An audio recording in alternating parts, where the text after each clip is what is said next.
गोड़ लागे छी अपने सनी के बीच एक अंगिका कविता प्रस्तुत कर रहलो छी। एकरो शीर्षक छै ध्यान योग। सुनिए।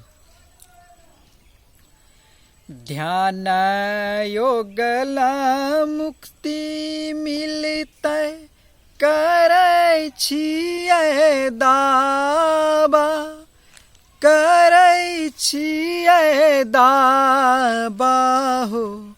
जिंदगी के बेरा पार लगई तई हो बाबा, जिंदगी के बेरा पार लगई तई हो बाबा।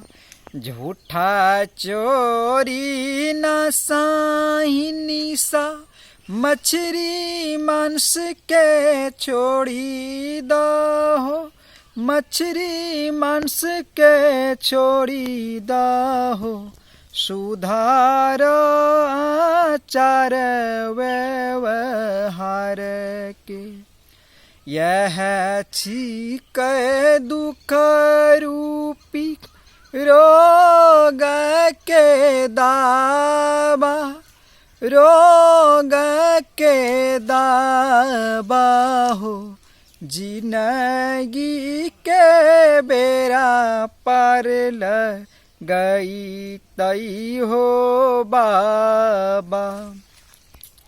गुरु वाक्य गुरु मंत्र छिक साधक प्राण हो, छिक साधक प्राण हो। तब ज्ञानी मिलई छलै मुक्ति महान हो, तब ज्ञानी मिलई छलै मुक्ति महान हो। छोटे लाल दास जी के आशीष के मन हो, आशीष के मन हो। तब मधुर मिलन नायक बखान, सदगुरु के ज्ञान हो।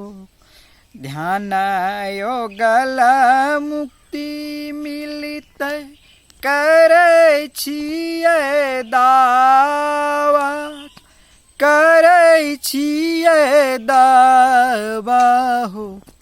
जिंदगी के बेरा पार लगई